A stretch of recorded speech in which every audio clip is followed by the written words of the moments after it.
Welcome to the bullshit-free zone. Welcome to Weight Loss Biohacks. In this video, we will talk about the best and worst diet foods. More specifically, we will cover the following. We will go through a mental exercise where if you had a magic wand and you could create the food just the way you want it, what kind of food would you create to make it the ideal diet food? What kind of food would give you the smallest number of calories while filling you up and satisfying you? We will then explain why potatoes are exactly such a food, and then we will address the major problem with salad. Unless you're careful, adding salad to your diet can, and in many cases does, lead to weight gain. The next miracle food we're going to talk about, or rather a food category, is fruit. And yes, you heard that right, I haven't lost my mind. I'll explain. We will then talk about a few forbidden foods that you really should avoid. It's my intention to forbid as few foods as possible, but there's a few that you should really be careful about. And finally, we will address the naturalistic fallacy, which basically means the misconception that something natural is going to be less fattening than its not so natural counterpart, even though it contains the same number of calories. We'll address that too. Now, we spoke about the idea of minimal intervention. In other words, we want to make as few changes to your diet as possible so that it's easy to adhere to, so that it's easy to follow. We're not looking for a complete lifestyle change. That almost never works. So I'm very cautious about prohibiting foods or adding foods to your diet because I don't want to make big changes. A food, in order to make this list, either would have to be something truly wonderful or something truly terrible. Therefore, you're about to see a short list. Most of your diet should remain untouched. Now, first of all, keep in mind that there's nothing on earth that will automatically make you fat, and there's nothing on earth that will automatically result in weight loss. Foods only matter in terms of their caloric content. However, there are some foods that are really filling and satisfying and nurturing in comparison to the number of calories that they provide. And some foods are the opposite. So, consequently, some foods make it easier to consume few calories, while other foods make it very difficult to stay within your loaded caloric limits. Let's define the ideal food. If you could create a food from scratch with a magic wand, what kind of food would you want to create? When do we actually stop eating? In order to stop eating, we must obtain a reasonable number of calories. Simply consuming something that is voluminous and filling, but which does not give calories, will not work. Your body is smarter than that. And in addition to a reasonable number of calories, we need to occupy a certain amount of volume in our stomachs. So whatever we're eating has to fill us up. And finally, and this is also very, very difficult to get just right, we must feel a certain degree of pleasure and we must feel satisfied, at least to an extent, so that we stop eating. If any of the above is sorely lacking, we're going to stop. We won't stop eating, or we will stop eating, but feel hungry again in 30, 40 minutes or an hour. Now, this last one, as I said, is very difficult to get just right. If you go ahead and simply fill your stomach with lettuce, for example, or if you prepare yourself a salad with lettuce and tomatoes and cucumbers and peppers, a huge amount of food, but don't add anything on top, and consequently, you end up consuming a large amount of food that doesn't give you almost any calories and any satisfaction at all. Yes, it'll fill your belly, and I have done that. I actually have some friends who've done that back in the day. It'll fill your belly, and if you really, really force yourself, you're even going to get a stomach ache because your stomach is going to be stretched to the limit, as in literally. First of all, doing that is very difficult because halfway through you're going to feel like throwing up. It'll be very, very difficult to continue to eat that lettuce or those tomatoes. But if you soldier through and really fill your stomach to the limit with that, you're going to have this very weird sensation. You will still feel hungry. And you'll probably ask yourself, how could I feel hungry even though my belly is first hurting as a result of having too much content inside? But you will, because what you consumed has not given you a corresponding number of calories or satisfaction in comparison to the volume. Now, the opposite end of the spectrum would be something like a donut. You eat a small amount, it doesn't really fill up your stomach, you get a lot of calories, that calorie part is taken care of, but the true problem is the pleasure part, the satisfaction part. The pleasure is so intense, now you want people to stop eating, and you'll just overshoot your target. So we have to find a good middle ground. Welcome, one of the superstars of this show, potatoes. Yep, the wonderful, humble potato. Now, I have no scientific studies to really back up the points that I'm making here, or I take that back. There are many scientific studies that have measured the impact of potatoes on weight loss and satisfaction and appetite and so on and so forth, but they're all really measuring all sorts of different things. I pulled up like 7 or 8 studies, but there's not really any single one that I can present here to really get the point across. And I started, putting them into my slides, and I realized it would have been a way long discussion. So I decided to go ahead and give you just my personal impression after 30 years of using them myself, using them on my clients and friends and acquaintances, and reading these studies. Of all the foods that I recommended to people over the years, two stand out head and shoulders above the rest, and one is the potato. When prepared without adding too many calories, the potato contains a reasonable amount of calories. It's not too rich. Sorry. It's absolutely filling. Unlike a bland salad, it's moderately satisfying and tasty. I'm not saying it's always a delicacy if you just go ahead and bake it, but still, you get some taste and some satisfaction. It'll sit in your stomach because it's fibrous. It basically strikes the perfect balance. Any method of preparation will work as long as you're not adding too much fat. Just bake them in the oven and put anything on top to make it a little tastier. You're not looking to create a delicacy here. Avoid the excess calories and make it only moderately enjoyable. For example, you can put some sour Greek yogurt on it, low fat sour cream, ketchup, mustard. You can slice some pickles on top. You can put some olives on it. A small amount of low fat mayonnaise will always work. If it makes you go, that was okay, not a delicacy, but it wasn't terrible by any means, then you know that you got the right balance. Again, let's get one thing across, which is really, really important. The reason we don't want to make it too tasty is twofold. If you made it too tasty, you can almost be certain that you've added too many calories. But just as importantly, you now created something that is very easy to overeat because it's so stimulating and tasty and beautiful. A lot of people don't have the patience or equipment to bake them. It's not always easy to bake them in the oven that you would have at home. It's more the commercial version that bakes them easily. You can boil them and mash them first. This is your base. Since you're starting out with a low calorie base, you can add tasters without blowing up the calorie count. Again, all of the previous items that we mentioned that could go on top of a baked potato can also be used with mashed potatoes. How about an air fryer? A lot of people talk about it these days, and supposedly it's a great diet aid. Can I go ahead and prepare my potatoes in the air fryer? The kind of equipment that you see on the screen. First of all, let's clarify one thing. A lot of people purchase an air fryer. They go to the supermarket and they get the frozen potatoes that look just like French fries. They're half prepared. I'll explain right now. They're half prepared. You cannot eat them, just by throwing them. They're meant to be thrown into the oven, or they're meant to be thrown into an equipment like this, and it tastes absolutely wonderful. What people do not realize is that those potatoes have been pre-fried. They fry them first. In most cases, I'm not familiar with every single variety of product sold in all 193 countries on earth, but in most cases, they are pre-fried, and after frying, they're frozen. If you go ahead and prepare this in the air fryer, you're basically eating French fries, which is absolutely not okay.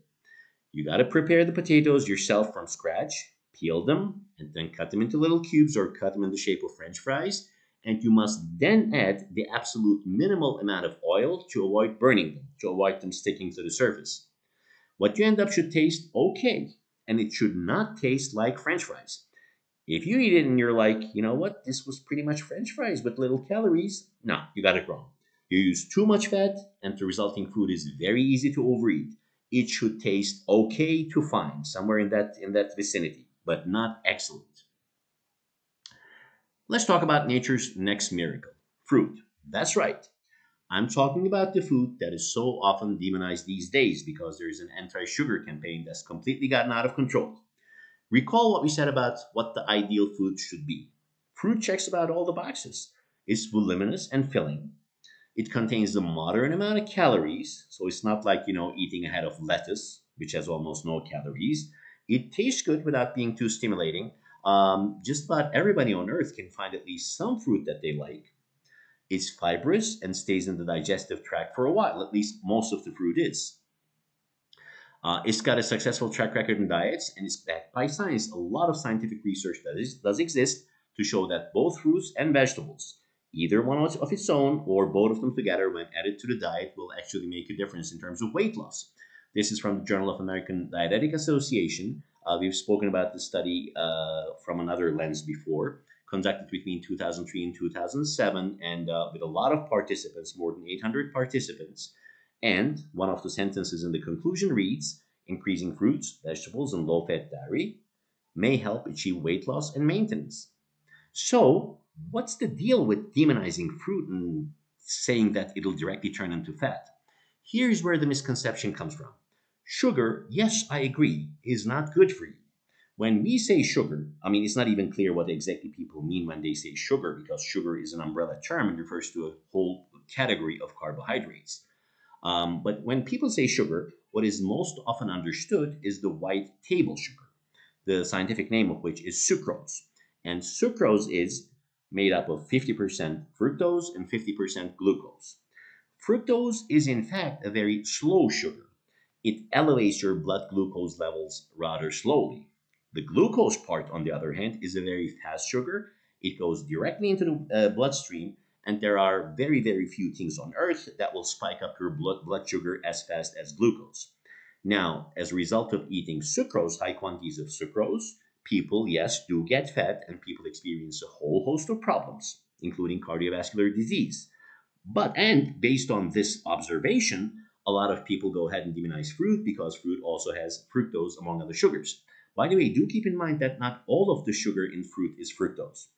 Many fruits have part fructose and part other sugars. But it is nearly impossible to consume very large amount of sugar from fruit. We're going to talk about this in more detail. And the sugar that you're consuming from fruit enters the bloodstream more slowly. You're consuming a smaller quantity. You're not eating it in uncontrolled fashion. You're taking in a whole host of nutrients along with it. And every single bit of anecdotal observation as well as scientific study shows that if you go ahead and consume fruit, that is a very health promoting thing to do. I mean, demonizing fruit is just about the stupidest thing that people can do. By the way, one last comment. You might be wondering, I said fructose elevates blood sugar very, very slowly. So, isn't that a good thing? Well, it's a good and bad thing at the same time. Even though fructose does not enter the bloodstream and spike up blood glucose levels right away, it elevates actually hepatic glucose levels and may lead to non alcoholic fatty liver disease, among other things. It may cause a whole host of other complications if you consume it in excess. And if you slice down, I'm going to show you some examples of foods that result in way overconsumption of fructose. But consuming fruit, this will almost never result in overconsumption of fructose. Now, as we said, the challenge is you want to eat something that is filling and stay with you while providing some calories, and it must taste neither too good nor too bad. If you were to try to make such a food in the kitchen, it's very easy to err on one side or the other. You'll either make it too bland and it'll not do the job, or you'll make it too tasty. But nature just got it right. Nature got it almost exactly right with fruit. It's tasty, but not too crazy tasty. It is filling. It's got the right amount of calories. It gives you some joy and satisfaction. But people do not obsess about food. About fruit. I've never seen a person rushing into the store, grabbing some fruit because they've been craving fruit all goddamn day long. I'm going to talk about some potential exceptions in a minute. But fruit is something that is enjoyable, but at the same time, difficult to overeat. Now, if you're sitting there and all you're trying to do is to prove me wrong, you could come up with some examples where you overate fruit. I'm sure you did. I did too. In my case, it's figs and grapes that I sometimes tend to overeat. But and probably in your case, it's either these or something else. But you will agree that this is an exception as opposed to the rule. There's got to be a small number of fruits that you tend to overeat, and even those fruits are not always in season anyway. I have a suggestion that'll blow your mind. Something groundbreaking. Genius. You ready? Just avoid those one, two, or three types of fruit you tend to overeat. Problem solved. I mean, a statement doesn't have to be all encompassing. When we say fruit is almost always impossible to overeat, and there happen to be one or two exceptions to this, why not just get rid of those one or two exceptions and consider the rest? Problem solved, easy. Do this mental check. How many foods can you think that are enjoyable but which you are unlikely to overeat? Can you really come up with a lot of examples that are like fruit? You're going to be hard pressed to find some. Think about it.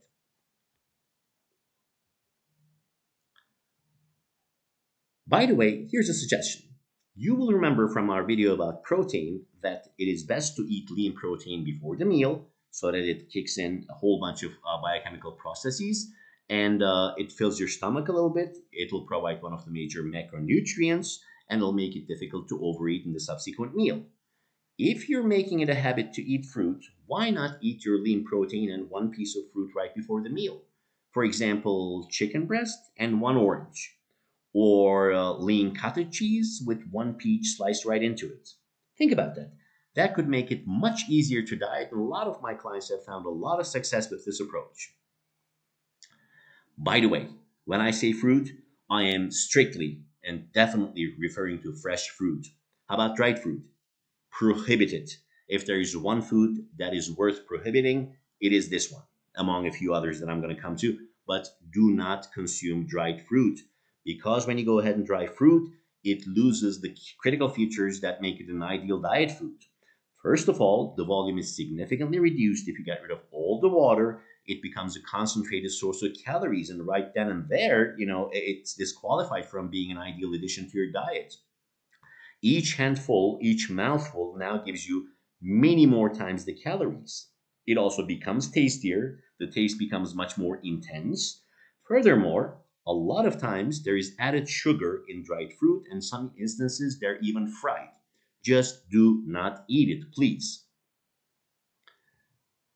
When fresh fruit is difficult to come by, canned fruit is a much better option. You can either get the ones packed in water, they're not very easy to find, like for example, pear slices packed in water, or if they're packed in some kind of syrup, just wash them. Fruit does not tend to absorb, does not tend to suck in a lot of the syrup. If you simply go ahead and wash the fruit that has been packed in syrup, you should be good to go. Or you can get applesauce. If you can find applesauce that has only vitamin C added to it, that's an excellent, excellent food to eat. Yeah, you're not going to be chewing it like you would chew an apple. You would consume it a bit more quickly, but at the very least, it's got the same amount of volume and it's no more dense in calories. Most of the applesauce, because apples are already acidic, are only preserved with just addition of vitamin C, which on the label might be quoted as ascorbic acid, and they don't contain any preservatives whatsoever. Applesauce is a great addition to your diet, by the way, and will do the same job, almost the same job as fresh apples. Now, how about forbidden foods? Foods that you should absolutely stay away from. Any liquid with high calorie content must be avoided, except alcohol, which is a different category that I'm going to come to in a moment. Regular soda is committing suicide. Now, if I went to Starbucks, got myself a large coffee, and then took those little sugar packets that Starbucks has and put 20 packets of sugar into my coffee, you would think I've lost my mind, right? The resulting product would be just about impossible to consume for anybody. It would turn into a liquid, it'd be drinking syrup. However, in one regular can of soda, just a regular sized can of Coke, you got 40 grams of carbohydrates, all of which are sugar, and that corresponds to exactly 20 packets of Starbucks sugar.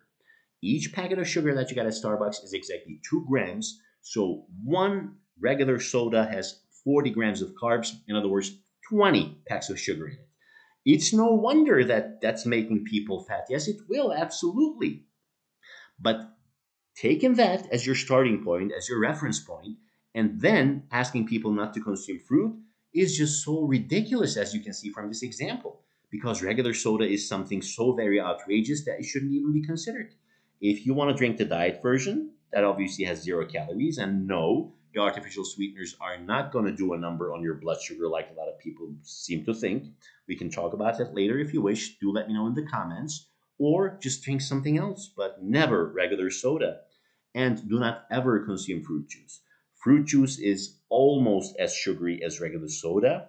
And it does not do the same kind of job as fruit because it's much less satisfying. It goes right through you. It occupies the same amount of volume, not the same amount of volume, less volume than the fruit that's gone into it to begin with. And obviously, that liquid is going to spend much less time in your stomach. Fruit juice is absolutely not okay to drink. Just avoid it. And possibly the biggest offender is the kind of stuff that you see on the screen. One of those fancy drinks at Starbucks or other establishments that can have as much as 6, 7, 800 calories per large serving. I mean, I'm not even familiar with all of their names. Caramel latte, frappuccino, ice cold, mocha, something. The names are so ridiculous. The names are as ridiculous as the calorie content. Those things may be the single worst offenders. You're getting, in some instances, as much calories as you would in a meal. They're not filling at all. They're very easy to overconsume. And after having this, you'll immediately want probably something salty or something savory because they'll just overwhelm you with a sweet taste. Please do not eat those, drink those, consume those, whatever you want to call it. But you're doing yourself a tremendous disservice if you get one of those on a daily or a couple times a weekly basis. And if you were to get one of these every day, nothing that I could say could make you lose weight. Seriously, for most people, if they're consuming one of these a day, they could adhere to a perfect diet during the rest of the day, and the numbers would just not add up. How about alcohol? Isn't alcohol a liquid with a lot of calories? Well, this one is tricky. Now, alcohol is part of your lifestyle in most cases. I mean, a dude in Britain might have gone to a pub and gotten a beer every day after work for the last 40 years. Asking him to stop it basically means telling him not to go to the pub and hang out with his friends. That's not okay. That's too high a price to pay. It's much easier to cut back on calories someplace else. Or if the way you kick back and relax at the end of the day is open up a nice movie, pour yourself a nice glass of wine, and have a little cheese platter. Again, that's really part of your lifestyle, and we're really modifying how you live your life in the name of losing weight, which is too high a price to pay, which consequently doesn't stick. That's why I'm not asking you to do it. Just keep an eye on it and make an effort not to go overboard. Oh, and one final but very important issue: do not commit the naturalistic fallacy. What do I mean by that? You will not lose weight by switching from store bought food with a lot of artificial ingredients to its homemade counterpart just because the homemade variety has fewer ingredients in it. If you go from store bought ice cream to making your ice cream at home, as long as it's got the same number of calories, you will lose or gain the same number of weight. The effect on your weight will remain the same. Calories coming from all natural sources, resulting from all natural ingredients, will have the same effect as calories coming from not so very natural sources.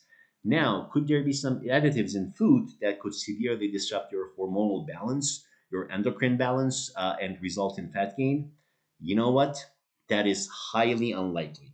Yes, some of the ingredients in food, if you really, really, really overdo them, if you pick a particular food that has a lot of those ingredients and if you eat it on a regular basis in large quantities under the right circumstances could cause some hormonal disruption.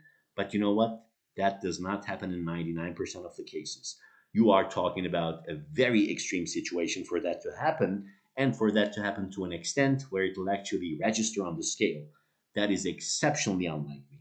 Again, we can dedicate an entire video and talk about this for hours on end, but as a general rule, natural, all natural, nothing added sort of calories have the same effect as not so natural calories. How about the classical junk? I mean, isn't, the stuff that you see on the screen prohibited? Cookies, fries, donuts, ice cream? Well, not exactly. I mean, if we simply go ahead and ban every bit of product that could make you consume a lot of calories in one sitting, then we're basically turning your life upside down. This is not much different from giving you one of those stupid lists that dietitians give you, and we're going to end up with something that's impossible to adhere to. It is okay to eat them within reason, but the big issue is binging. What you want to do is avoiding binging on those. Avoiding binging? How does anybody do that? I mean, don't people always go on a binge? Doesn't anybody who just, gets too nervous, too angry, too stressed go on a binge? Can you really avoid binges? I'm glad you asked. See you in the next video. Thank you.